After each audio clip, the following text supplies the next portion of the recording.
If you don't shoulder your political obligation, then the tyrants will take the right to do so out of your hands and use it against you. I think the last 12 years, we should think of it as a woke reign of terror. I mean, it starts with Black Lives Matter, it ends with the election of President Trump. We discover, thanks to the Twitter files, the existence of this elaborate censorship industrial complex, complete with government-run disinformation efforts. How much of government spending is wasted? It's classic Elon. It was chaos. It was contradictory. The only natural resource is trust. Jordan, I'm filled with a lot of optimism. You need to get married. You need to have some children. Your family has to be an integrated part of your community. You have to serve your state and your nation. If everyone can cooperate and compete, then every desert can bloom.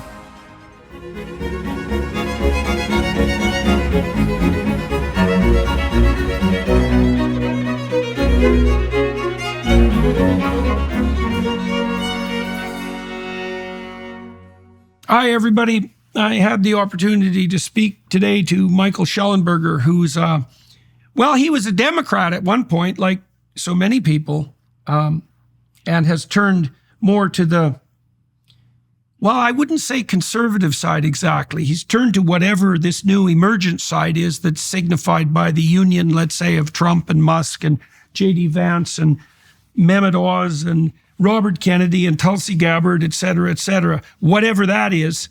And I've had Michael on as a guest a couple of times on the show. He's a journalist. He broke the Twitter files. Elon Musk gave him access to the Twitter back end to delineate what had been occurring before Musk purchased the platform. And Michael was also instrumental in breaking the WPath files. And WPath is, you could call it an organization, but it's more like a cabal of perversion and incompetence, I would say. And WPath put themselves forward as a scientific consultation group that established gender-affirming care as the standard of care, a standard that was immediately adopted by the lackeys and bootlickers at the American Medical Association and the American Psychiatric Association and the American Psychological Association, etc., ad nauseum forever. And so Michael's a pretty useful journalist, and he's been assessing Elon Musk's work at DOGE, deconstructing U.S. aid, for example. And I wanted to talk to Michael about his views on Musk's efforts, on Musk himself, let's say, on this strange collaboration between Musk and Trump and the other people that we mentioned, and about, I suppose, his deeper insights, if any, and likely, on just exactly how to understand what's going on, how to understand this rise of new conservative or new traditionalist populism, how to understand the threat that's being posed to Europe in terms of mass migration and the globalist utopians, how to understand the philosophical and spiritual basis of this revolution in governance that we see manifesting itself before us, to understand the role that technological transformation is playing, for example, in facilitating Elon Musk's ability to do his sleuthing and uncovering work. Well, it's all part of the attempt to get to the bottom of things. And the bottom's a long way down. And so it's down the rabbit hole we go with Michael Shellenberger. Well, Michael, it's good to see you again. It's been about 10 months since we spoke, so it seems like a lot longer ago than that. But I guess that's because, the world keeps turning upside down and spinning. So it's disconcerting. I'm very curious. We're going to talk a fair bit about U.S. aid today and government corruption, fraud, waste, which are hard to disentangle. And I want to dive right into that. But I'm also curious what else you think is particularly germane that we might touch on today. Well, I mean, look, Jordan, I think it's a huge moment. It's we obviously had a massively historic election that also signified a change in the media environment, of which you've been a really fundamental part. I think we saw today Vice President J.D. Vance gave a major speech at the Munich Security Summit in Munich, Germany, where he very strongly articulated what I think you could argue is the new national conservative case, which included grave concerns around losing Europe to mass migration. It included a strong defense of free speech.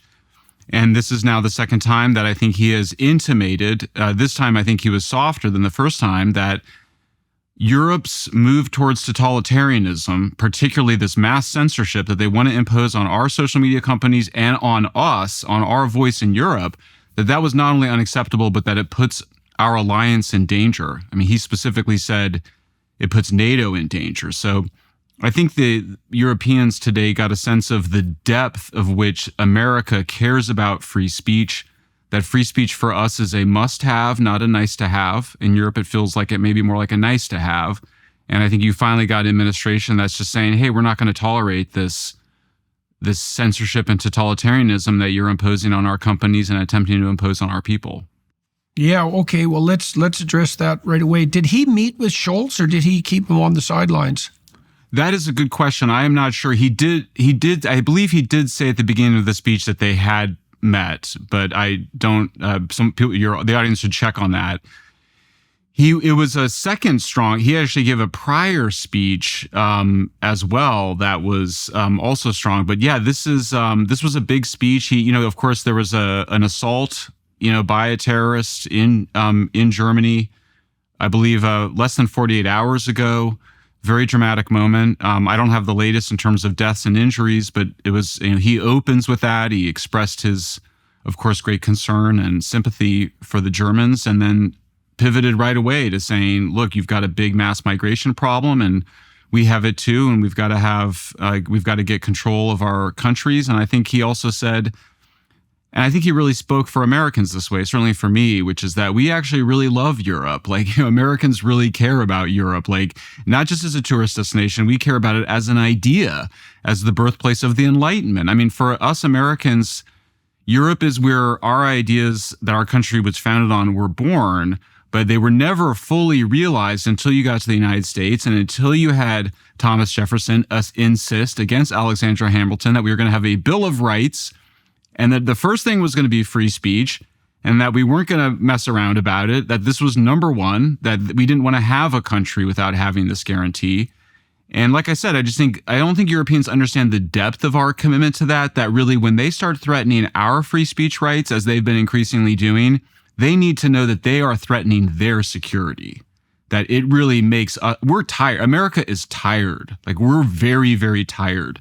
It's upsetting to go 20 years of hearing stories of veterans, almost all of whom appear to have PTSD in some way, the combat ones, the struggles they have. I mean, I was with a veteran who lost friends in Afghanistan the day that Biden pulled out, which was a disgrace. So America is tired. We love Europe. We believe in Europe, but they're testing our patience. And I think we finally have an administration that can communicate the depth of our concern around their push towards censorship, and they pioneered it. They developed it. A lot of it was, we've certainly done our part to bring it there, but they are Western Europe is currently the greatest threat to free speech in the West, and I think they need to understand that that's a big problem when it comes to U.S.-European relations.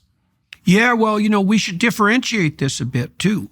I spent a lot of time traveling in Europe in recent years, and I've made it a point in all of the countries I visited, and that's most European countries, East and West, to meet with thought leaders, politicians, journalists, actors, in all the countries that I've gone to, at dinners and lunches. And, I've come to a number of realizations as a consequence. The first is very much akin to what you're describing, which is, what the hell's going on in France and Germany and the UK, the Netherlands, Western Europe, let's say, Western Europe. That's a consequence, in my opinion, fundamentally of Brussels, the European Union, the pernicious effect of Davos, the globalist utopians, the apocalypse mongers, the people who tell you that the future's a miserable and wretched place unless you give us all the power. But that's not Europe. That's Western Europe. Now, the Eastern Europeans, they're a different bunch, and, well, we could walk through them to some degree.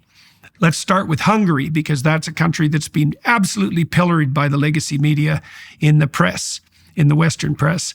And, that Orban has been described as, shoulder to shoulder with, of course, Adolf Hitler, because, he's the guy you drag out when you don't have anything else to say.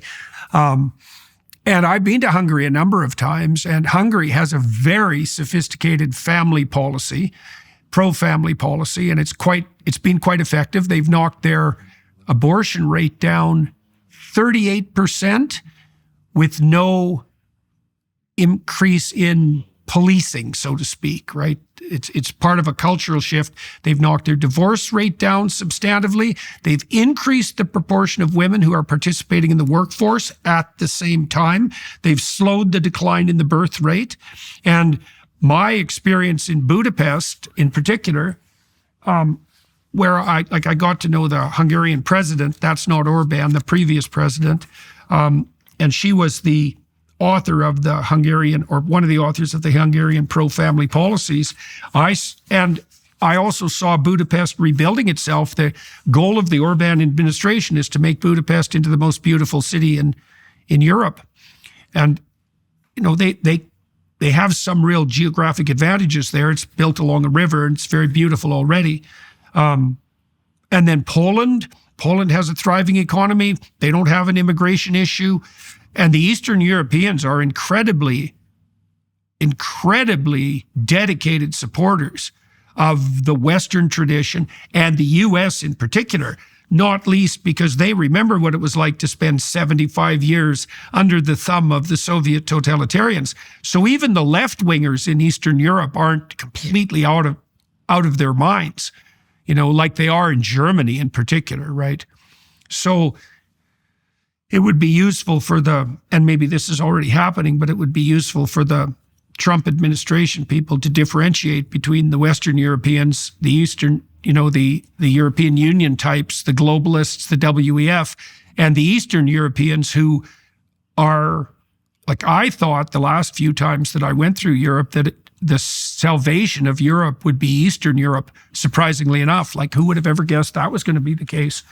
So, and the free speech issue, thing is,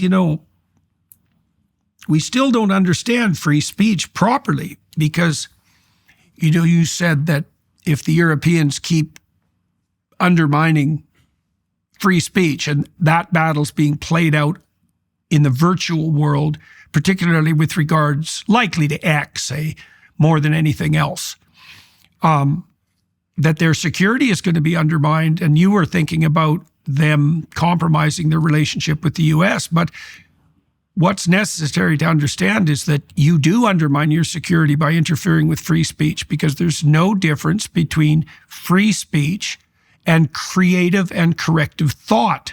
Those are the same thing. And so any culture that clamps down on the right to free speech, which isn't just another hedonistic privilege, they literally interfere with the mechanism that keeps their country honest and innovative. So it's a disaster. That's right. Well, of course, it's happening at a moment when I think Europe is started to at least comprehend just how behind it is on technology. The speech that J.D. Vance gave a couple of days ago was on AI, at least ostensibly on AI, and how the framing that they want, the Trump administration wants, is of AI as possibility, as potential, as innovation, not as apocalypse, repression, the sort of the European approach to try to gain control over the technology. Yeah, good luck. Yeah. So look, America is, sounds so corny, but America's back in just a big way. You've just got a character there in the White House they are moving faster than anybody. I was just there talking to folks, various places, and everybody's surprised at how fast they're moving. And of course, Elon has accelerated that, the number of things that are happening. The thing that we were ostensibly going to talk about today, for example, we don't have to go to it right away, but just the whole reason there's a debate in the United States right now about the United States Agency for International Development, USAID, is simply because Elon was seeking to basically gain access to the computer systems, the servers, the buildings themselves that these agencies occupy. And that was the agency that wouldn't give them access. It wouldn't give them clearance. So that was when, Trump they just shut it down. They just were like, if we can't we were he's the democratically elected president of the United States who has full authority, according to Article 2 of the U.S. Constitution, over every single executive branch agency, and that includes Agency for International Development, when they are refusing access to the representative of the president of the United States, who happens to be our greatest technologist.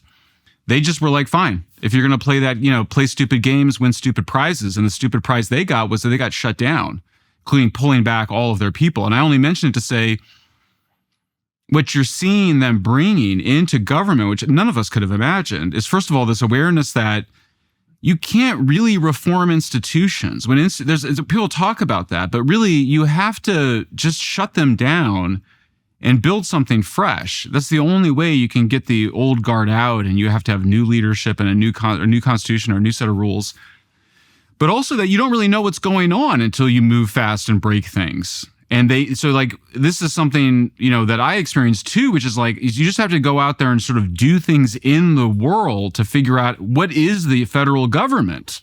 You sort of think what the federal government is because we have lists of agencies and employees and whatever, but we saw with the U.S. Agency for International Development, we didn't know what they were doing. And what we discovered is that they were part of the blowback of U.S. counterterrorism, counterinsurgency, counterpopulism that was pushed abroad with the Arab Spring and then the color revolutions in Eastern Europe and came back. And that those characters that led the censorship, disinformation, lawfare, and other dirty tricks that they used for regime change abroad brought those tactics and strategies to the United States and weaponized them against Trump, MAGA, Republicans.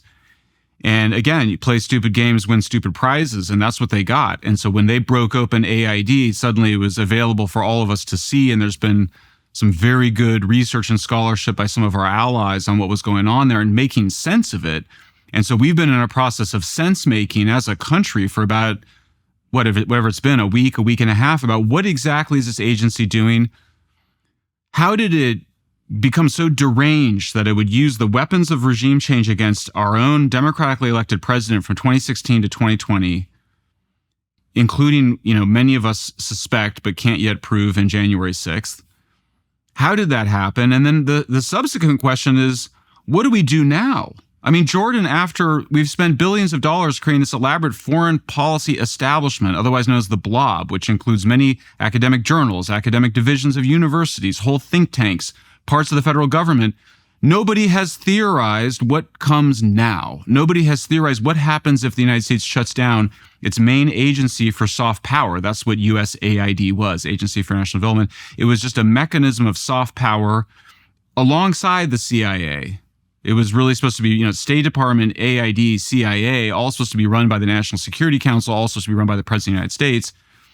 What happens when that's not there anymore? And I think there's some real questions. I mean, I'm fairly anti-interventionist, anti-imperialist, have been really for all my adult life.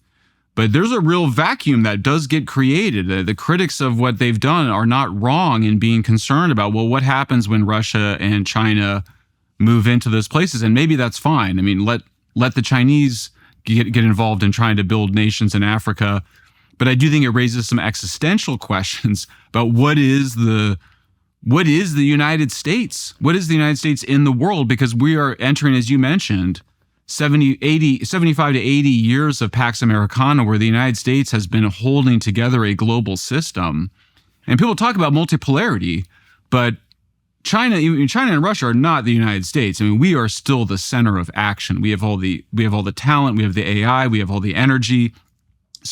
We remain the most secure country in the world, not just because of our nuclear weapons and military, but also because we're protected on both coastlines by huge bodies of water. So, I mean, the United States is still arguably the big superpower. Obviously, China's a superpower, but it's not playing anything. You can't even imagine China playing anything close to the role that the United States played after World War II. So we're in a moment of, where we're just trying to figure out what's going on. I think everybody's trying to figure out what's going on, and much less we've got to spend some time figuring out what do we want the United States to be. And J.D. Vance and Trump are further along in that thinking than anybody. But honestly, it's not like there's a consensus even within the Republican Party about what the United States' role in the world should be in this post-Pax Americana, post-Cold War period. Did you know that Andre Bocelli, Steph Curry, Justin Bieber, and Tim Tebow share something remarkable? Each of their mothers faced pressure to end their pregnancies, yet chose life. When women experience unplanned pregnancies, they often find themselves at a crossroads, wanting to make the right decision while facing societal pressure. This is where Preborn makes a difference.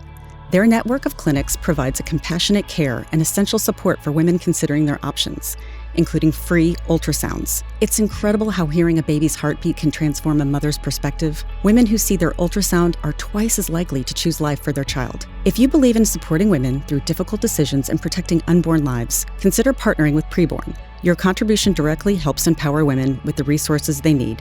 Just $28 funds one ultrasound, and $140 can help 5 mothers choose life for their babies. Monthly donors receive updates with stories and photos showing the impact of their generosity. To make a difference today, dial pound 250 and say baby, or visit preborn.com/Jordan. Again, just dial pound 250 and say the keyword baby, or visit preborn.com/Jordan. Together, we can support mothers and transform families and futures. Okay, well, let's take a bunch of that apart. Well, the first thing is, I was talking with some people well-placed in the administration recently who are convinced that Musk has the possibility of finding like $1 trillion worth of waste and fraud in the next 4 weeks. Now, we should just outline what's happened. Like, I've watched the Democrats respond to Musk's group of teenage engineers with contempt, and this is so 1960s, this mode of thinking, because Musk doesn't have 15, 20, 100 teenage engineers. He has, let's say, 20 to 100 teenage engineers with the most computing power that the world has ever seen at their fingertips, and they know how to use it.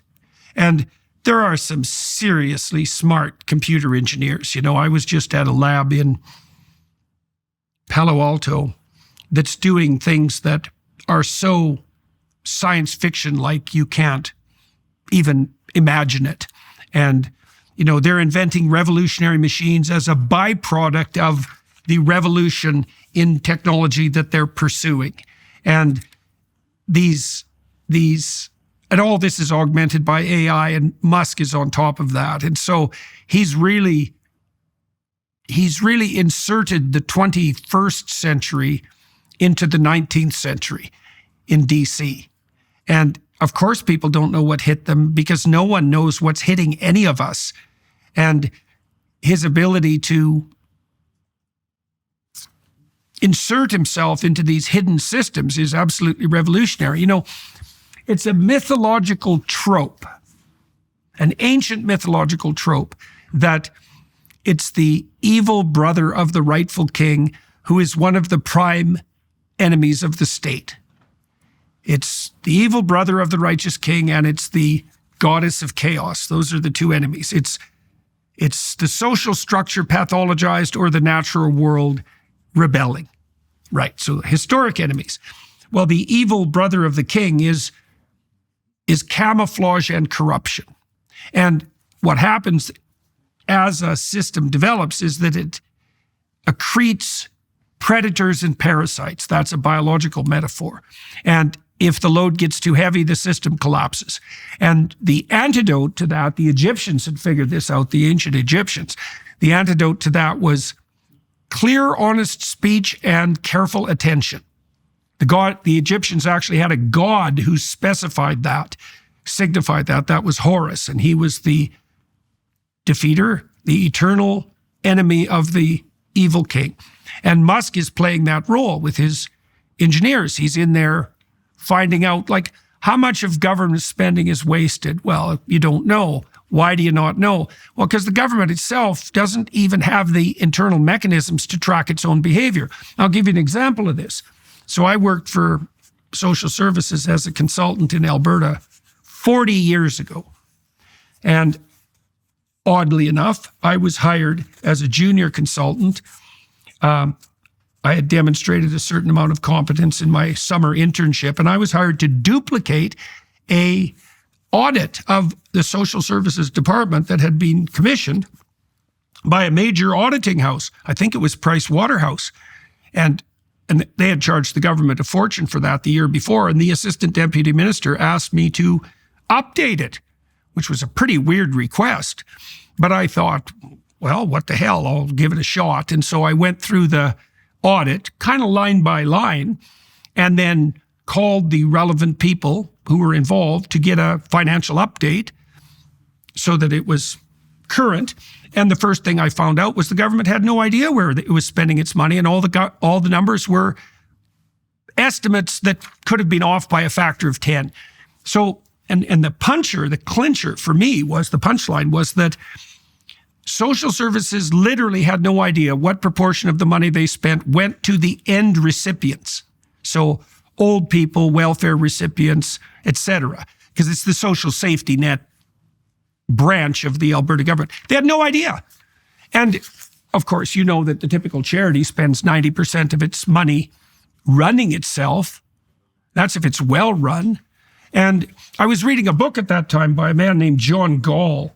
It's a great book. It's a cult classic called System Antics, trying to make sense of this. It's a great title, System Antics. Very smart. And one of his maxims, his axioms was, the name of the system is not what the system does. And so his analytical approach to the analysis of a system was, don't assume that anyone knows what it does. That's the first thing you have to find out. Now, that's what Musk is doing. It's called US aid, and that's its camouflage, you might say. It's like, we're out there making the world safe and productive for the desperately poor. Well, no one can oppose that. But then the questioning starts. Which poor people, how much money, and how? And the answer to all those questions is something like, we don't know, or we don't want you to know. Right. And then, well, hasn't there also been revelations that the Treasury Department had a policy to not question its invoices? Right. I mean, you couldn't imagine a more insane policy, right? Right. That's it. What that means is that if you set up a shell company, what it appears to mean is that if you set up a shell company and you sent professional looking invoices to the federal government, that they would pay them without question forever, no matter how much they cost, just so you wouldn't complain. So, okay, so Musk is in there. Musk is in there with this incredibly sophisticated technology, rapidly tracking down spending. So the first question is like, what the hell are these agencies actually doing? And it's not like anyone knows, not thoroughly. Then the next question, of course, is how much of it is waste? Okay, so the management literature indicates management and literature on productivity and creativity. There's two indications from that literature that are germane. The first is that 65% of managers in private companies add negative net value to their companies. Wow. Okay, that's in sense. Profitable, well-run private companies, right? 65%. Okay, and then you might ask, well, how can a company survive? And the answer to that is the square root of the number of people engaged in a given domain of effort do half the work. So if you have 10,000 employees, 100 of them do half the work. And so that means that Musk can do what he did with Twitter, let's say, and fire 85% of the people. And all that happens is profit margins go up and everything runs more efficiently. And so will Elon find $1 trillion worth of waste in the next 4 weeks? It's like, I guess we'll see. And then what? Well, then that brings the question that you raised. It's like, well, now we have to rethink this from first principles. And like my sense, you tell me what you think about this. I know this woman named Magatte Wade, and Magatte's quite the interesting character, very charismatic, entrepreneurially oriented African, and a very fierce advocate of free markets. And her belief, and many people believe this, is that foreign aid is actually counterproductive to the countries in question for like 50 different reasons, partly because it's not that easy to help people. And it's a lot easier to do harm with stupid money than good. It's harder to do good with money than it is to invest it wisely. I mean, and those are kind of the same thing. So you could just make a case that the whole idea of foreign aid is based on a 17th century model that presumes that we have to stop the world's incompetent people from starving. And like, we're just not there anymore. The only reason that people ever starve in the world now is for political reasons. There's plenty of everything to go around. So what's the point of foreign aid, and how should it be distributed, if it should be distributed at all? And then, so, and you asked what'll be the new role of the United States. Example, that would be good. Forthright defender of free speech and the free market. At ARC, you're going to ARC, the Alliance for Responsible Citizenship. Our answer to this, because I think it's an answer to the question you posed, is that we need a rethinking on a more conscious level of the principles that have made the West free and productive. And we need to reorient ourselves in alignment with those principles. And that's mostly a cultural endeavor rather than a political endeavor. So, Right. Well, okay, that's an information dump. And so I'm curious about your take on it. Yeah.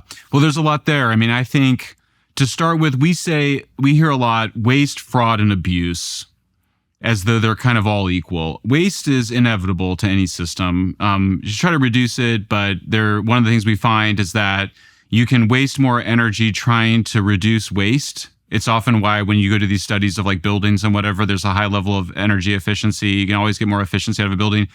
And they always go, well, if we put more energy and time into reducing the efficiency, yeah, but then you wouldn't be running your business anymore, right? So there's like, you can waste time trying to deal with the waste. Then there's fraud. That's bad. That shows not just a kind of, I think people tend to think of fraud like, oh, well, the police haven't done a good enough job or the police are corrupted. It represents a weakening and corruption of the body, of the system, that you're actually, as you said before, it's not, there's always parasites, there's always viruses. When the host becomes vulnerable and weakened and old and prone to disease is when you're prone to fraud. And then you get the worst of them all by far, which is abuse, which is abuse of power. And we are coming out of a period of extreme abuse of powers. I mean, we can debate the period of time that's relevant. I think the last 12 years, we should think of it as a woke reign of terror, meaning a period of great fear. Certainly universities, media, wokeism. I mean, it starts with Black Lives Matter, ends with the election of President Trump in 2024. That was a period of abuse of power. Every single major institution, medical power, educational power, media power, political power. And what gets revealed when Elon and Trump break open the U.S. government is we see this this agency that was always there in their peripheral vision. Everybody sort of knew about, but you kind of forgot about, USAID, Agency for International Development. And what opens up is a bunch of, things that you had forgotten but are important to remember. The first is that human economic development, prosperity, growth comes from within. It comes from the core values of within, namely delayed gratification, hard work, saving on principle, waiting to get married until you can afford your own home and sustain your own family, which means, healthy sublimation. That those things are the recipe. Integration, not integration. sublimation. Okay, thank you. Well, it's an important distinction, and I've been thinking about this a lot because, like, you could think of sublimation as self-control, and you could think about it as a variant of the Freudian superego that inhibits. But there's a power dynamic presumption there, which is that the way that you obtain control over your own impulses is by using something akin to force. And that's not a good metaphor, because what someone who's successful on the sex and aggression side has done is integrate those. They've subdued them. They've put them in their place, and they've become an integral part of their personality, but they're not ruling, right? So someone who's integrated his shadows, so to speak, isn't someone who's castrated and weak. It's someone who's fully capable of being aggressive at the drop of a hat, but doesn't, or devotes it towards, stalwart defense of the perimeter, let's say. And with regard to sexuality, well, here's a funny statistic that I think is just so hilarious that it's emblematic of the times. The people who have the most sex are religious married couples. Now, but that just says everything, doesn't it? Right. Because the promise of the sexual revolution was hedonistic, narcissistic, extended adolescence at best, was that if we just got rid of the Freudian superego and all the power-mad censors, let's say, and prudes, everybody would be having sex all the time with everyone, and wouldn't the world be wonderful? And the truth of the matter is that sex is a lot more fragile than anyone thought. And there's a lot of ways to destroy it and very few ways to foster its development. And it turns out that long-term committed monogamous marriages are the answer to that, and also the answer that sustains civilization itself, because it's also predicated on this sophisticated integration towards a future end. And there's something else you pointed to that's of unbelievably critical importance, and people don't understand this at all, although Adam Smith understood it.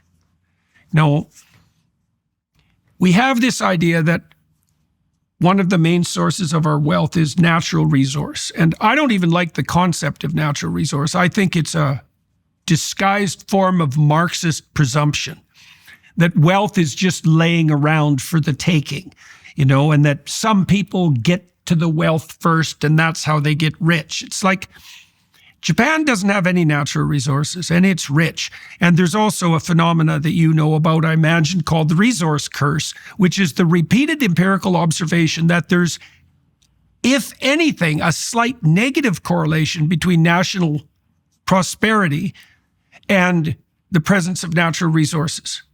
Well, why? Well, easy money corrupts. That's one reason. But there's a deeper reason. The deeper reason is the only natural resource is trust. And trust is dependent on honesty. And the reason that trust is the only natural resource is because if I can take you at your word, we can cooperate. And I don't have to worry about the snakes in your head. All I have to know is you'll do what you said you'll do. That means we can make a contract. Not only that, we can make one that we'll both understand it and we'll both keep it. And that means that we can cooperate. And if everyone's like that, then everyone can cooperate or even compete fairly. And if everyone can cooperate and compete, then every desert can bloom. And Japan is a great example of that. And so, Venezuela and Argentina, great counterexamples. The Congo. Yeah, I think that picture that you're describing is the same one that Harvey Mansfield lays out in his wonderful book, Manliness, where he has 3 levels of masculinity. The first is weak men who are incapable of defending themselves and others. Manly men who are strong men who look down on the weak men, but will also abuse their power. And then the gentleman who has the power of the manly man, but keeps it in reserve to protect his family, his bride, his children, his family, his nation, civilization, but he's not going to abuse his power. So we've seen a regression where civilization was created by gentlemen, as you said, They became gentlemen. They came in the process of creating civilization. They become gentlemen, or in the process of becoming gentlemen, they create civilization, which is to say a society based on universal rules, on the view of humans as all equal under first God and then equal under the law, and that everybody has these fundamental inalienable human rights. This is the basis of what we call Western civilization, and it's a civilization of gentlemen. Well, we've seen a mass derangement, over the last 12 years, but particularly with the election of Trump, you saw a derangement occurring in every institution. And what happens with USAID is, and within the intelligence communities and the foreign policy establishment, is a massive derangement and abuse of power where the gentlemen stop being gentlemen, they become aggressive, manly men, and they decide that they know what's best. And they can't stand all this democracy, which they call they dismiss as populism, and they describe populism as its opposite. They project onto populism totalitarianism, and in the name of preventing totalitarianism, create a censorship industrial complex, which was already we know was international. U.S., UK, U.S., Brazil, U.S., Europe, Canada involved in it, particularly the Five Eyes, all coming out of the intelligence community because they're the ones that had run the censorship and disinformation operations, again, in Arab Spring and then the color revolutions. They turn all that back on the United States, first with the Russiagate conspiracy theory, this idea that Trump is secretly controlled through a sex blackmail operation by Putin. Second, through the dismissal of COVID origins. Then you see it with the Hunter Biden laptop, an elaborate conspiracy theory that the laptop is a Russian information operation as opposed to which they knew it was not because the FBI had the laptop 7 months earlier and used basically Jedi mind trick brainwashing to pre-bunk or program the journalists and the social media companies into thinking that a future story about Hunter Biden and Burisma would be a Russian hack and leak operation, and spreading disinformation in advance, programming people, and then demanding censorship on the basis of it. And I think we're going to find out a lot more about January 6th as well as a kind of construction rather than something organic. A clear decision was made at a minimum to not provide adequate security. We know that for sure because the Capitol Police Chief has written a whole book on it. And so you look at that series of events, and you also look at what the U.S. security state had done in places like Brazil and the Philippines and other parts of the world. And of course, this goes back decades. And it's a clear counter-populist effort run by these deep state organizations, run by people who had lost their minds, who have all the rational abilities, but they had Trump derangement syndrome and turned their enormous powers, their incredible psychological, sociological, political, technological powers against their own people to undermine democracy and attack free speech. Success in business isn't just about offering an amazing product or service, though that's certainly essential. What truly sets thriving companies apart is having powerful, reliable tools working behind the scenes to streamline every aspect of the selling process. These are the systems that turn the complex challenge of reaching customers and processing sales into something that feels effortless and natural. That's exactly where Shopify enters the picture, transforming the way businesses operate in the digital age. Nobody does selling better than Shopify. They're home to the #1 checkout on the planet. And here's the game changer. With Shop Pay, they're boosting conversions up to 50%.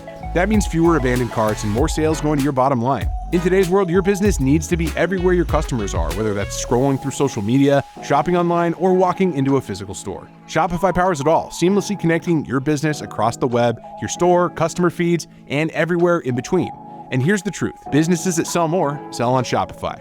Join over 2 million entrepreneurs who have already discovered the power of unified commerce with Shopify's all-in-one platform. Upgrade your business to the same checkout we use with Shopify. Sign up for your $1 per month trial period at shopify.com/JBP, all lowercase. Head to shopify.com/JBP to upgrade your selling today. That's shopify.com/JBP.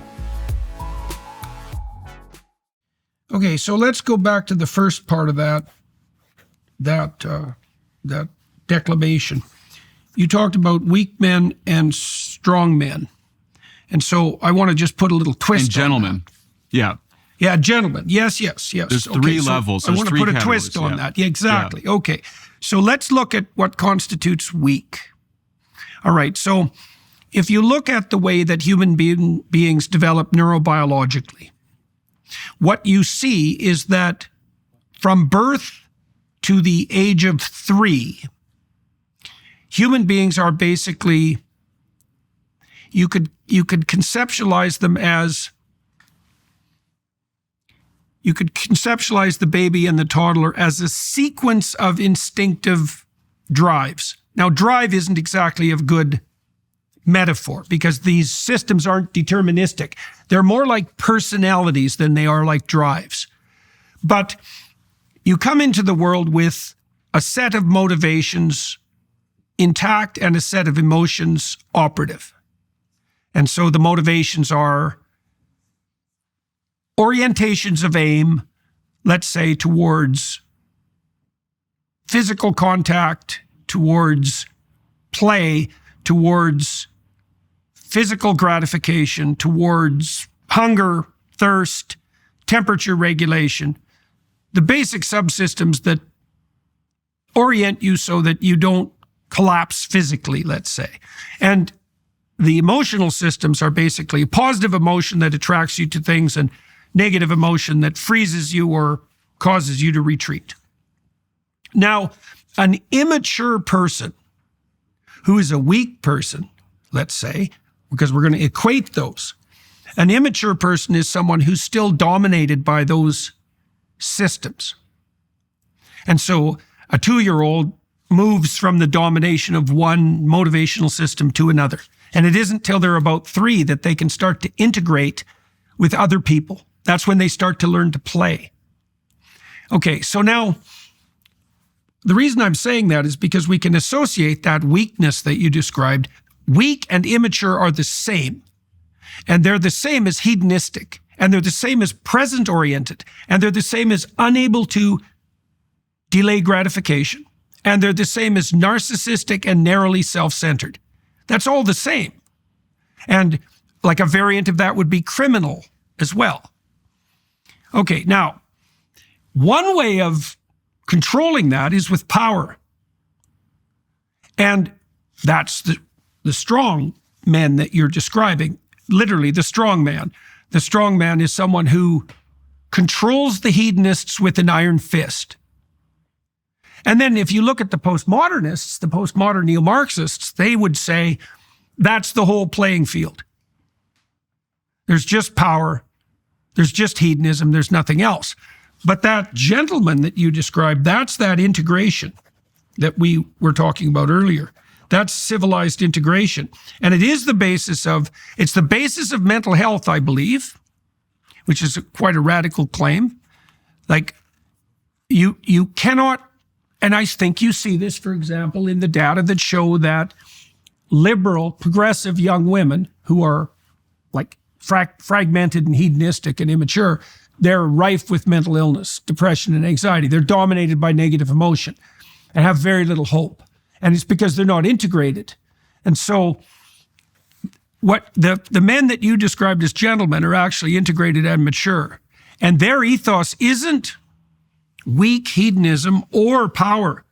Their ethos, this is something I really want to develop at ARC, and in the next book I'm writing, their ethos is one of voluntary self-sacrifice. Right? And that it's voluntary. So the voluntary sacrifice is present to future. Right? So you sacrifice the present to the future. That's control of delay of gratification. And you satisfy and you sacrifice your subjugation to your own whims to communal stability and productivity. Right? And that's what happens. Kids start to learn to do that at the age of 3 when they develop friendships. They learn to delay gratification. They learn to take turns and to have friends, which is very much akin to delaying gratification. And that's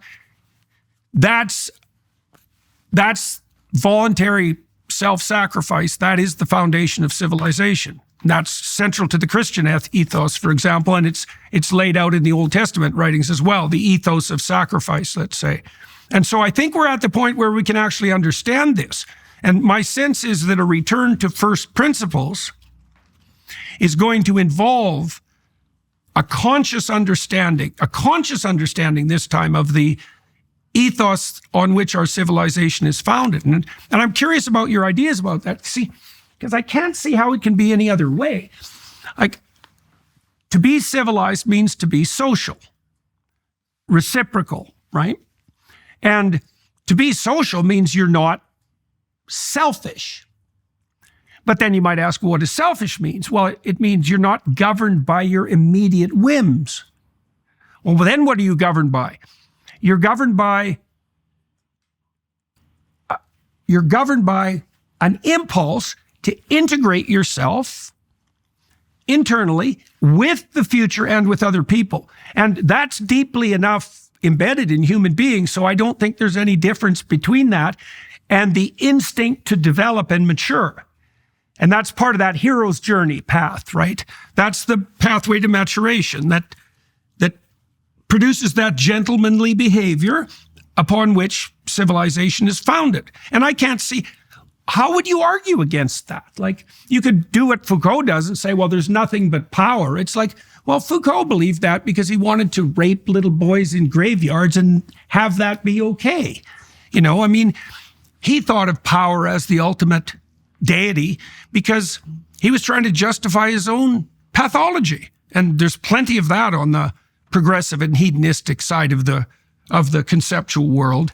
Yeah, no, I mean, I think this is why I was so excited to talk to you, Jordan, because I think, well, we talked last time also about narcissism and nihilism. And I think since it's almost been a year and we've been working on our book still on that gets at these issues, I think we have a better picture of what's happened.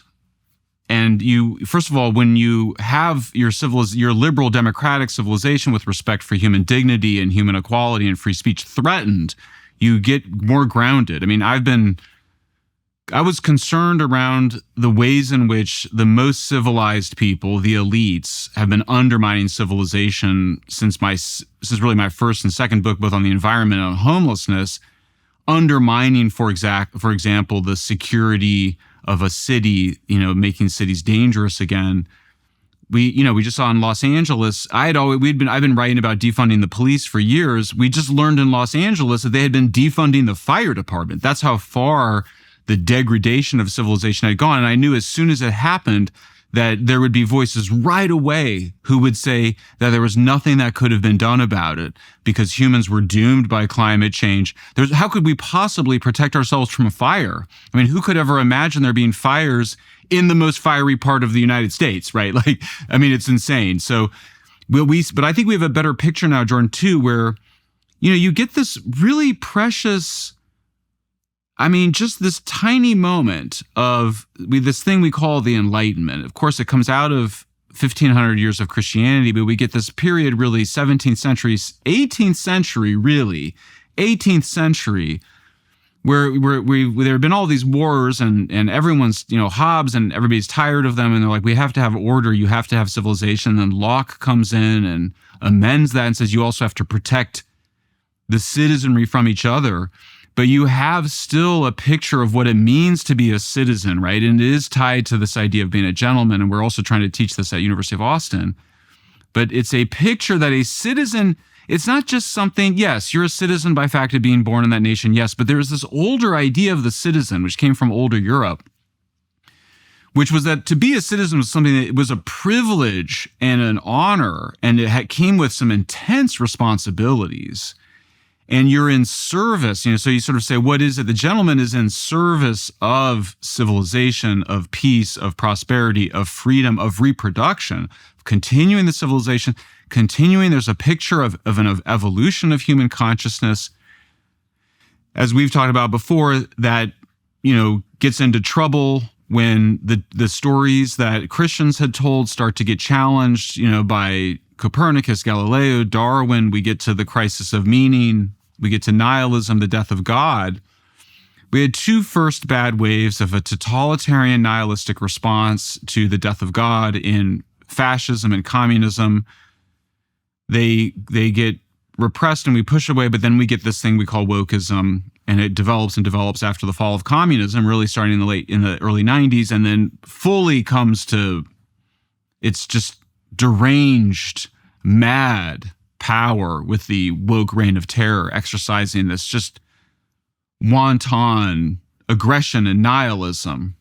I think you can make a case, and I think this is the appropriate case, and I think it can easily be documented historically and mythologically that when the integrating ethos collapses, that's equivalent to the death of God. And the reason for that, specifically in the West, is because, well, here's a way of thinking about it. There's no doubt that the Passion of Christ is a archetypal representation of voluntary self-sacrifice. I don't think that would come as a shock to anyone to say that. But when you understand that the ethos of voluntary self-sacrifice is the antidote to power and hedonism, then that takes on a new light, because then you might say, well, what happens if you kill God, so to speak, in the Nietzschean sense? And at least in the Christian West, what that means is you remove from the central place the insistence that the drama of self-sacrifice is the altar of the divine, let's say. And that has cascading consequences. Now, you outlined to some degree the Enlightenment reasons for that. It's like part of what's happened is that the rational mind did a very bad job of distinguishing mythological and narrative reality from objective reality, right? They're not simply the same. Sam Harris racked himself up on those shoals to some degree. You know, one of the admirable things about Sam Harris is that Sam became convinced very early of the reality of evil. And his response to that, being a rationalist and scientifically minded, was that we would have to ground our morality in objective fact. And that's almost right. Like, it's almost right, because we do need a transcendental grounding for our morality. But it's not to be found exactly where Sam was looking. And I think there are complex technical reasons for that. But the consequence of the rise of the Enlightenment, and this is something that, you know, this is the time that people like Steven Pinker, too, identify as the birthplace of the modern state. They think of that reaction of rationality against the superstitions of the underlying religious ethos as the moment of clarity that freed the West, but they don't take into account the fact that the deposing of that central icon produces the rise of both power, that's the communists and the fascists that you described, and this nihilistic hedonism, which is equivalent to disintegration and degeneration. Now, Nietzsche knew that was going to happen. Like, he knew that. He laid that out very, very clearly, and so did Dostoevsky, and it certainly did happen. You know, maybe we fought off the fascists to some degree on the communist and the Nazi side, but, you know, we fell prey to the nihilistic hedonists starting in the 1960s, and they're in a power dynamic dance anyways with the... Because if you're a hedonist, you have to use power, eh? And the reason for that is that if I'm a hedonist and it's all about me, why the hell would you associate with me? Because if it's all about me, it's certainly not about you. And that means that to gratify myself in the moment, I have to use force. And so there's this, you see this dynamic, by the way, extremely brilliantly portrayed in the movie Cabaret, right? It shows the degeneration of the Weimar state into this gender fluid hedonism. And all the while, the same party, what would you say? The same people possessed by the spirit of Dionysius are just inviting the Nazis in because they want the heavy-handed fist of authority to impose some order. Right. So then the question is, well, what's the alternative to that, right? And the postmodernists, the neo-Marxists say, well, there's nothing but power. But that's not true. That's not true. It's deeply not true. That mature, integrated ethos that you identified, let's say, with the students that you want to produce at the University of Austin, that's our aim at Peterson Academy as well. You know, so, yeah, and at Ralston. Are you ready for a fresh start after the holiday indulgence? Make 2025 your healthiest year yet with Balance of Nature. Those Christmas cookies and holiday feasts were great, but now your body's craving something different. That's where Balance of Nature comes in, the perfect way to reset your health this new year. Getting your daily fruits and vegetables has never been easier. Balance of Nature takes fresh produce, freeze dries it to preserve nutrients, and delivers it in a convenient capsule you can take anywhere. No additives, no fillers, no synthetics or added sugar, just pure fruits and vegetables in every capsule. It's that simple. Are you ready to transform your health in 2025? For a limited time, use promo code Jordan to get 35% off your first order, plus receive a free fiber and spice supplement. Head over to balanceofnature.com and use promo code Jordan for 35% off your first order as a preferred customer, plus get a free bottle of fiber and spice. That's balanceofnature.com, promo code Jordan for 35% off. Balance of Nature, promo code Jordan for 35% off your first preferred order, plus a free bottle of fiber and spice. Well, yeah, I mean, I think that there was this forgetting, there was a hubris that we didn't need these thousands of years of inherited virtues and values. The hedonism manifests it's the feeling of power is the sort of the ultimate hedonistic thrill. And as you said, it's empty, and it's also completely free of all of the wisdom of these past traditions. I mean, every wisdom tradition, I think by definition, has in it that lesson of the line between good and evil runs through the hearts of all men. You know, be careful when fighting with monsters that you not become one. You see the speck in your neighbor's eye. Beware of the attractions of power. Right. Mm-hmm. There's always the true wisdom traditions are always emphasizing our mortality, warning of hubris, emphasizing humility and honesty and these really simple basic virtues. And yes, do they change over time? Of course, but yet they also mean the same thing. That all gets forgotten, and so you get this kind of secular post-Cold War establishment. And that, I mean, just exactly what it sounds like. Media, university, foreign policy, intelligence community. Because remember, the intelligence community is full of very intelligent people, and they're the children of light. Just exactly what Reinhold Niebuhr warned against in his famous lectures from the 1940s, that liberals imagine they're children of light. They can do no harm. We're just going to go into these countries and help them. Just going to go in there and help them. Then we're going to help them decide who to get elected. And you got married to some of the darker forces, which was the CIA, and starting to try to control who gets elected in Italy and then in Greece. And you go all the way from the 40s on.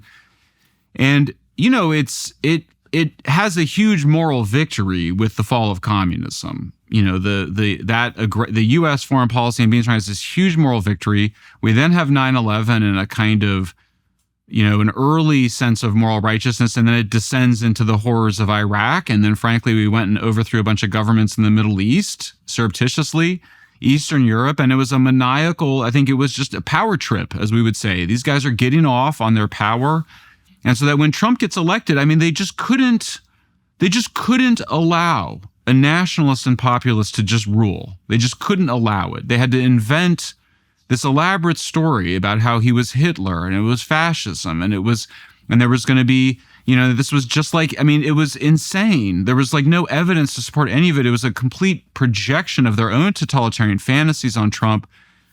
And I mean, it's just out of Shakespeare. It's out of Greek tragedy, Jordan, where of course, I mean, I think everybody on the right in the United States right now is secretly, they won't say it, but they're secretly happy that Trump lost in 2020 because he comes into much more power now than he would have had in 2020, capable of eliminating, basically our most important, intelligence cutout, our most important, covert, overt, regime hopefully change much agency. More authority and hopefully much more authority and wisdom, and with rather the moral, than power, and with the right? moral authority, and that maybe comes some from popular humility. vote. Yeah, and hope. Let's hope. We'll hope. Well, it kind of looks like it to me. Like it doesn't look to me like the new version of Trump is the same man we had 8 years ago. Like there's a hardness about his gaze, first of all, like that.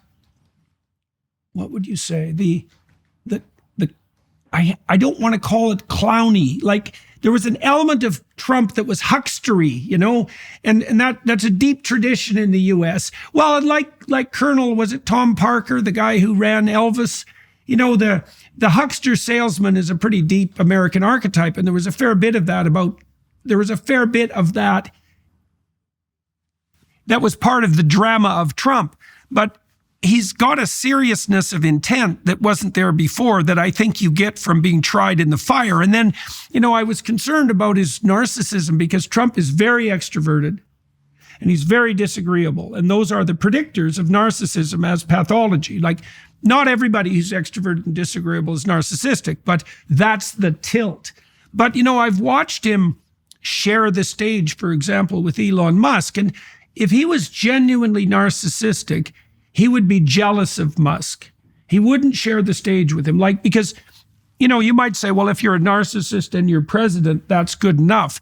But that just means you don't know anything about the clinical world, because nothing is enough for a narcissist. There's no filling that hole, because it's all about them. And that's, the more you make it all about you, the deeper the hole. And yet Musk, Trump he pulled in Kennedy, and Kennedy and Musk, I would say, and Tulsi, but even of those three, Kennedy and Musk were probably the only people in the United States who could really give Trump a run for his money in terms of implicit fame and influence. And yet he invited them along and they agreed to play. And so far it seems to be working. And, J.D. Vance is also an interesting choice because Vance is smart and competent and dynamic. And he's not the sort of weak vice president that we're used to. A narcissist would be attracted to. That's right. And so, yep. No, look, it's an incredible story. It's an incredible story arc. I just don't think Trump really believed in God until he almost died from a bullet. All of which remains mysterious, unsolved. You have maybe the greatest innovator in American history, working to reform government. You have these incredible story arcs with Tulsi and Bobby coming from the left, even the radical left, really, if you're being honest, coming to this place which, to kind of even get at that story arc of our villains in this story, the characters who have been abusing power in the ways that we've been looking at. These are people who forgot what America was. The United States has been very reluctant to do foreign entanglements. The rise of the media industrial complex, of the kind of mass media complex, it's so recent. It's 100 years old in the United States. It sort of gets created by U.S. elites in order to persuade young men to go fight in World War I. That was when we really start with government propaganda. By the time you get after, World War II, of course, it just goes on steroids. You get out after World War II, but the media is very controlled after World War II, all the way through the rise of social media. But you have the people running those foreign policy institutions, Jordan. The whole foreign policy establishment, just think big, the elites, let's just say all of them. They forgot what America was about. They forgot that, literally free speech is number one, literally and figuratively. You don't mess with that. That is the third rail of American life. If you start to step on someone else's free speech rights in the United States, this is a country that defends as far as I can tell, I can't find another country that allows Nazis to march in neighborhoods of Holocaust survivors. That is U.S. law from Supreme Court, from the Brandenburg decision in the 1960s, reinforced in the Skokie decision. That's how seriously we take that. These guys went and messed with the First Amendment. They then went and tried to incarcerate their political opponent, making up just phony thing after phony thing about him misstating, him misdescribing the payment to the porn star, and that was somehow 5 felonies, or that somehow he had some papers. Even though he's the only person that can declassify, that can sort of declassify documents right away, somehow he took some papers to his house and it merited an FBI raid on the house of a former president. These are bonkers behaviors. You look at them in retrospect, that is a kind of madness. These are people that forgot what the United States was, and they had got conditioned to thinking that their power, they thought that they were the United States. They thought that in their narcissism and their nihilism and power, but they forgot that, you just go back to that period of 1776, the founders of our country were hardcore. They were hardcore in their demand for democracy and free speech. Our establishment forgot it. They turned on their own people. They became swept up in their power, their narcissism, their elitism, their nihilism. And I mean, I love this. I mean, I'm in a great mood. I mean, this is, by the way, I also want to say, we're headed to ARC. We have seen the complete destruction of the World Economic Forum. It has no legitimacy. It's embarrassing for world leaders to go there. It's run by a cartoon character villain, a character who's literally in Joe Rogan's toilet. Like, you go to do a Joe Rogan podcast, he's in the toilet. That's how seriously, in the pop culture mind, he is a ridiculous villain. World Economic Forum, because I know you founded ARC in part, I'm sure you had a lot of motivations, but it's certainly in part as a counterweight to world. You're not the counterweight. ARC is not the counterweight anymore. ARC is the main event for intellectual life in the West, oriented around a continuation and, first of all, a celebration of human specialness, a continuation of Western civilization as the best and only way to help all humans achieve their internal potential. It's this, I mean, for me, what a year for ARC. I mean, and it's a moment to kind of, I think you look back, it's not January, but you need the Janus face. You look back, you look forward. We're clearly entering a new era. And it's not totally clear what it is at all. And look at what we've got on our table. We're coming to a new era. It's a new media ecosystem. You get elected in different ways. It's social media and podcasting. You have to be able to sit. In 1960, you had to be able to be handsome on television. That's what the television revolution was about. The podcasting revolution is you must be able to sit for 3 hours with Joe Rogan and answer questions. And if you are unable to do that, as Kamala Harris was, you can't be president. Okay, so you've got to have some intellectual fortitude and stamina. And then we've got this massive technological question in front of us in terms of AI. We have two wars that are about to be wound down, need to be wound down, big questions around NATO, existential questions around our commitment to NATO. So I can't think of a kind of, more important. I mean, I think it was prescient to set up ARC. I think ARC has so much gravity as a center for this. It is the twilight. It's not even the twilight of the idols. We are in we are zero dark 30 of the idols, and I think we're coming to daybreak. A new dawn is coming, but it's still very dark. We're morally obliged to presume that the future is a welcoming and abundant place. That's a moral obligation. Once you're not naive and you've passed through the valley of nihilism, your moral obligation is to sustain your faith in the future. There's no difference between that and faith in civilization. There's no difference between that and faith in the spirit of life itself, right? And we should also point out, too, that commitment to free speech, if you cease to interpret freedom of speech as a hedonistic freedom, which is the freedom to say what you want for your own purposes, you can see it as a reflection of the particularly Christian insistence, although not only Christian insistence, that the word is the divine mechanism by which the cosmos itself is sustained. And at minimum, there's something deeply psychologically true about that, is that we cast our selves and our families and our societies, we cast them into being, especially the being that's good, with truthful, forthright, honest, merciful, and just speech. And you can't touch that, because that is the dynamic principle that keeps the land of promise alive. And so understanding the metaphysical assumptions upon which the freedom of speech is predicated I think it's now crucial. And it is shocking to us at ARC how rapidly things have pivoted. And we're also praying that, we don't fall prey to the same power-mad tendencies that typified the WEF. Now, you see, you talked about the betrayal of the elites. We should delve into that a little bit, because there's a very interesting dynamic going on in the U.S. and in Europe with regards to so-called populism.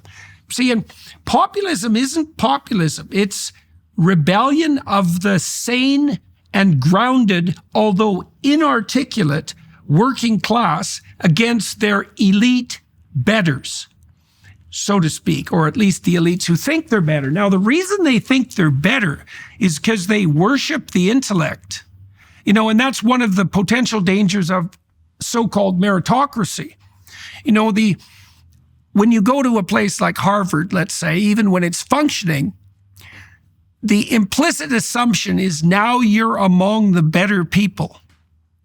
And the thing is, it's true that you're among the smarter people, but there's no correlation, for example, between IQ and conscientiousness, like zero. The correlation is literally zero. There's no indication at all that intelligence and wisdom or intelligence and morality are the same thing at all.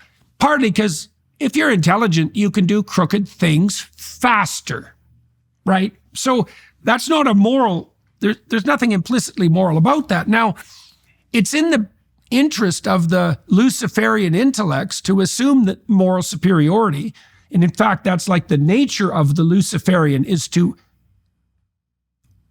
assume moral superiority, but there's a usurping element of it too. And so the problem with the intelligent, let's say, and the self-satisfied simultaneously is the eternal problem of pride. You're blessed by God, at least so to speak, because your IQ is 3 standard deviations above the mean.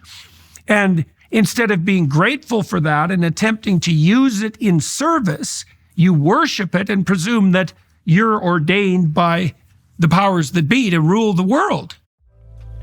Are you tired of being held back by one-size-fits-all healthcare? Of having your concerns dismissed or being denied that comprehensive lab work you need to truly understand your health? I want to tell you about Merrick Health, the premier health optimization platform that's revolutionizing how we approach wellness and longevity. What sets Merrick apart isn't just their cutting-edge diagnostic labs or concierge health coaching, it's their commitment to treating you as an individual. Their expert clinical team stays at the forefront of medical research, creates personalized, evidence-based protocols that evolve with you. Unlike other services that rely on cookie-cutter solutions, Merrick Health goes the extra mile. They consider your unique lifestyle, blood work, and goals to craft recommendations that actually work for you, whether that's through lifestyle modifications, supplementation, or prescription treatments. And with a remarkable 4.9 out of 5 rating on Trustpilot, you know you're in great hands. The best part is you can get 10% off your order today. Just head to merrickhealth.com and use code Peterson at checkout. That's merrickhealth.com, code Peterson for 10% off. Stop guessing and start optimizing your health today with Merrick Health, because your best life starts with your best health. And look at where then the revolution comes from. I mean, certainly I think that you can argue there's been some return to some spirituality, there's been some return to, some appreciation of marriage, but the real revolution is around the nation state and binding us together as a that is what did it, and what is doing it around the world. And nationalism in its modern form, I'll say, there's a debate about how long it goes back, but nationalism in its modern form is fundamentally democratic, because what is nationalism? If I follow Leah Greenfield's definition, nationalism is, a common people, a common citizen bound by a sense of equality, that we're all, you might be rich, I might be poor, you might be smart, I might be dumb, we're all Americans. Or we're all British, and that comes with entailments. There are consequences of your national identity, but it is fundamentally democratic. Once you're a citizen, you have a say, you have a vote. And so what got eroded with the snobbery, the elitism, the hubris, the pride, the arrogance of our elites, and this is out of Toynbee, and this is how civilizations fail. The creative class or the elites in a civilization start to identify with the elites in a different civilization and also sympathize and want to bring in the working people of another nation. Well, that's exactly what we saw happen in these Western countries, where the allegiances with other elites, mediated by organizations like the World Economic Forum or the United Nations or any one of these elitist organizations.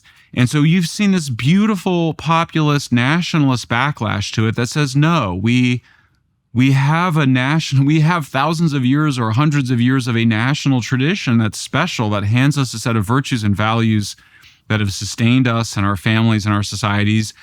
And no, it wasn't all oppressive. It wasn't all colonialist or patriarchal or like it was a power beautiful, predicated.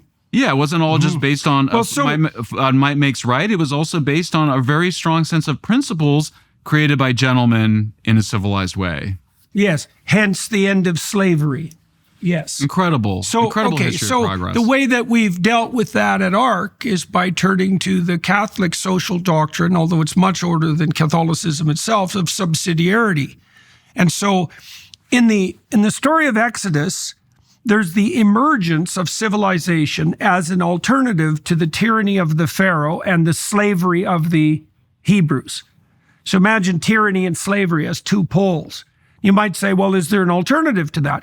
That's the same dichotomy as power and hedonistic immaturity. It's the same thing. Okay, is there an alternative? Well, the alternative that's laid out in the book of Exodus, this is what's revealed to Moses, is subsidiary organization. And so, and with an appropriately organized appropriately organized society, you don't need a tyrant and you're not a slave. But what does it mean? There's you. You're married. You're married with a family. Your family are responsible citizens of your town. Your town is a responsible agent in the running of the state. The state is a responsible agent in relationship to the nation. Like there are levels of responsibility that are, so to speak, external to you, but that also define your identity. Your identity isn't something you carry around in your head like the liberal psychoanalysts, let's say, presume, the liberal psychologists for that matter. It's your placement in a functional hierarchy of responsibility, but that's also where you find the meaning of your life. And so the hope of ARC is that we remind people of their subsidiary responsibility. It's like, you don't want a tyrant, you don't want to be a slave. So what do you have to do? Well, you have to take up that responsibility on your own. And that's also the adventure of your life. You need to get married. You need to have some children. Your family has to be an integrated part of your community. You have to serve your state and your nation, and all of that under the divine, all of that under whatever's at the top of the transcendent hierarchy of values. And we pointed to that already. That's, at minimum, that's the principle of voluntary self-sacrifice. And I believe, and I think this is part of being in this post-Enlightenment age, partly a consequence of being wherever the hell we are now, that we can make all that conscious and really understand it. And then, well, I've watched people, who have made this conscious. I've talked to so many young men who were disoriented or attracted by power, let's say, that kind of toxic masculinity that's exemplified perhaps by Andrew Tate. Yes. Instead, they take on their responsibility. They find a woman, they get married, they have children, they start to act in a adventurous and entrepreneurial manner, and they're standing up straight and they're looking forward, and away we bloody well go. And it's a pride that they've earned. Yeah, it's the pride of the gentleman that they've earned. Andrew Tate's not a gentleman. I think that's fair to say. And the world isn't power and hedonism. That's a sadly impoverished and spiritually shallow and existentially doomed viewpoint, and we can dispense with it. We're done. Well, no, yeah. I mean, it is. I think to your point of we now know that the greatest pleasures come from delaying gratification, and that hedonism is actually a poor strategy to gain pleasure. That happiness is something that comes as a side effect in pursuing pursuing your bliss, in the words of the great Joseph Campbell, or at least life's purpose, living a meaningful life. And so what got stripped out of this globalist WEF vision was a vision that had just stripped every nation of its core meanings. It had basically it had not just disregarded, they had all turned on their own incredible traditions as somehow as evil. That these incredible national traditions, and I'm with you on the subsidiarity concept, by the way, I love that. I want the French to be the most French. I love France.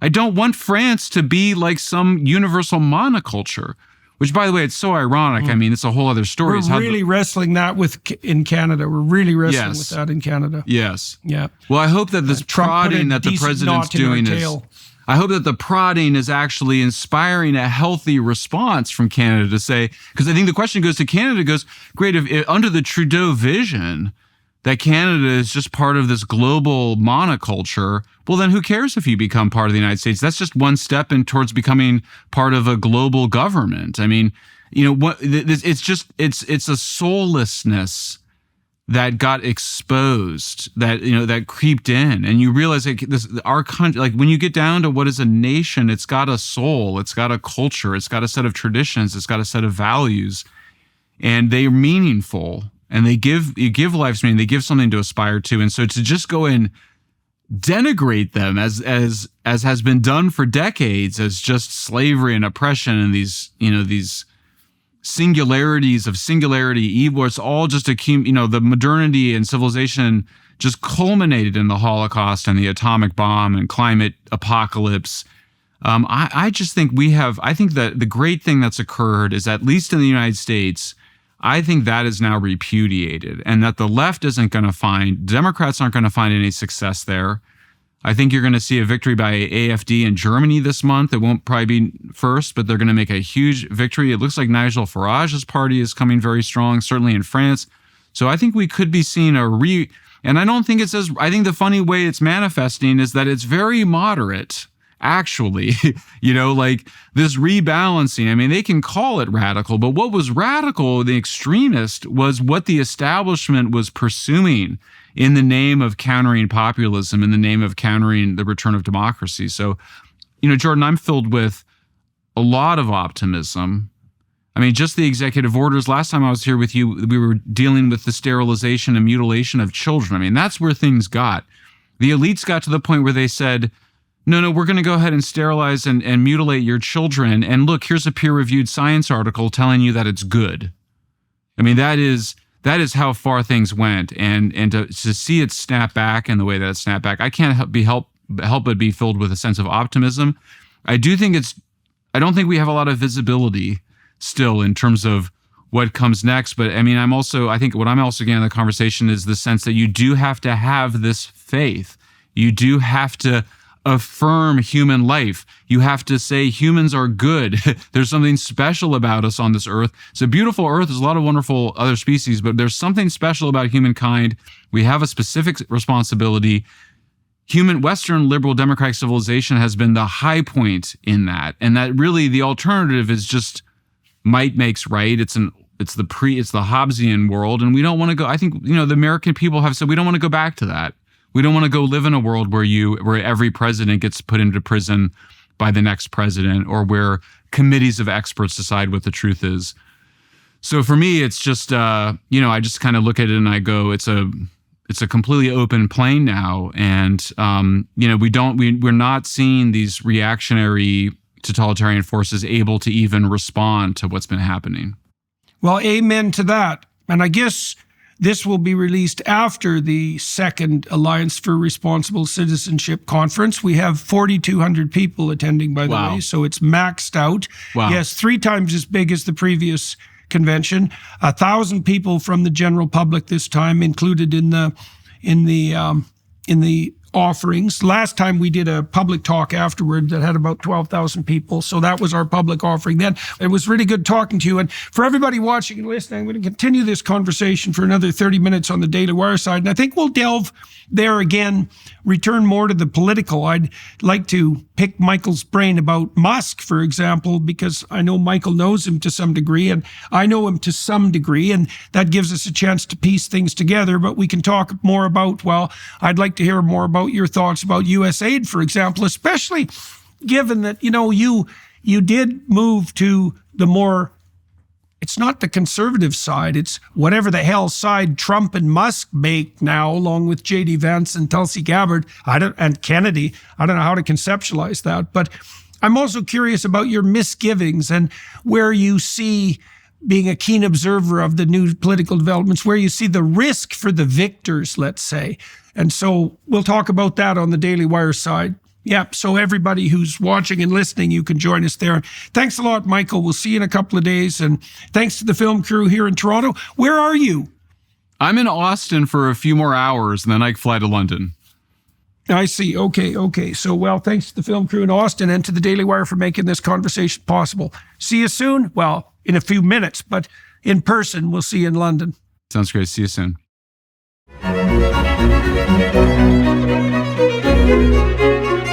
Thank you.